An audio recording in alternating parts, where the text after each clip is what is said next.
Um medidor LCR é um instrumento de testes utilizado para medir indutância, capacitância e resistência de componentes e circuitos eletrônicos em diferentes frequências. Além de mostrar essas características elétricas, pode também apresentar as medidas de impedância, ângulo de fase, fator de dissipação, fator de qualidade e resistência série equivalente ou ESR. O 891 é um medidor LCR da BK Precision que trabalha nas faixas de frequência de 20 Hz a 300 kHz e já vem equipado com terminais de teste Kelvin para medidas a 4 fios. Na tela do 891 podemos acessar o menu para o tipo de medida, podemos ajustar a frequência e também o nível de tensão. O 891 pode medir diretamente os valores primários como capacitância, indutância, impedância e resistência, e calcular matematicamente os parâmetros secundários como fator de qualidade, fator de dissipação, resistência série equivalente e ângulo de fase. Componentes como indutores, capacitores e resistores vão apresentar diferentes comportamentos aos sinais de teste, dependendo da frequência e do nível de tensão aplicados.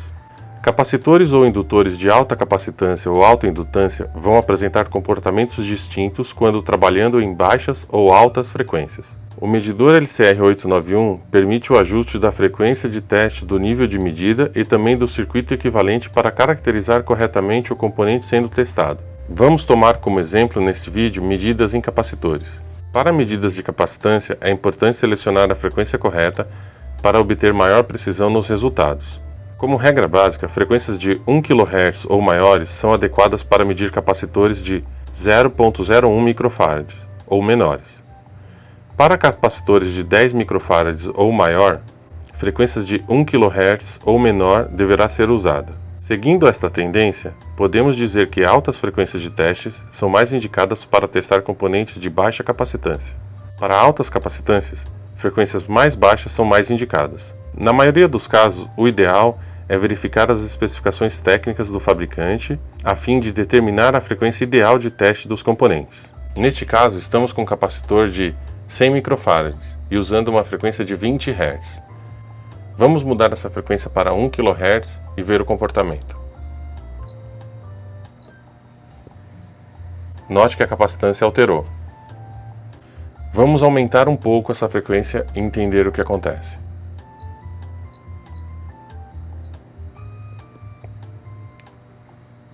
Note que a medida do capacitor numa frequência de 100 kHz é bem diferente do valor nominal.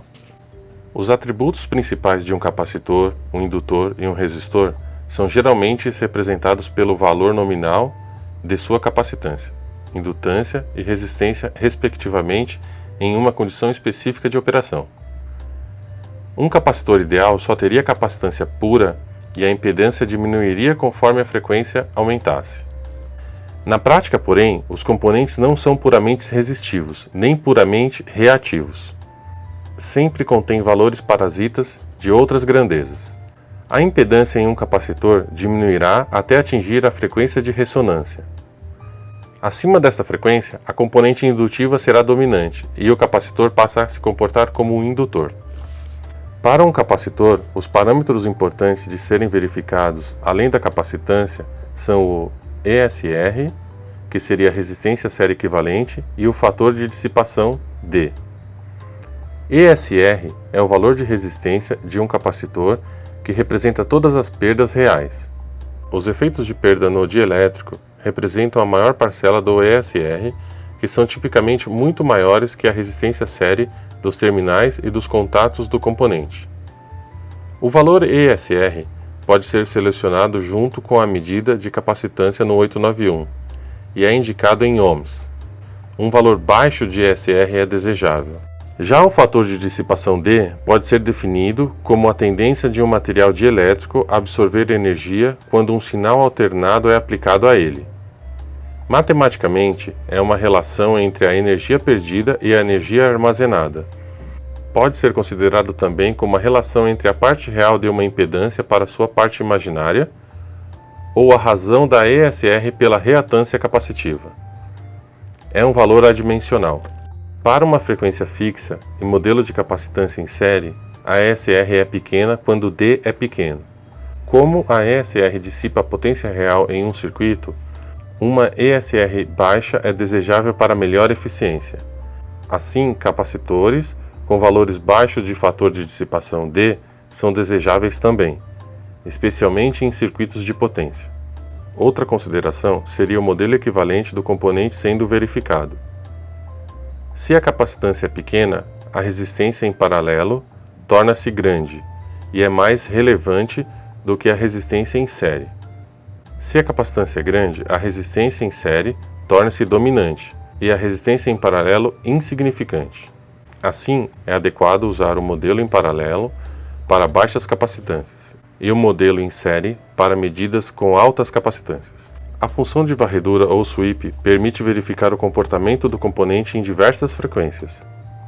A informação pode ser verificada de forma gráfica ou em formato de tabelas. Ainda na forma gráfica, podemos selecionar uma das escalas, linear ou logarítmica. Até 300 pontos de frequência podem ser verificados em uma varredura.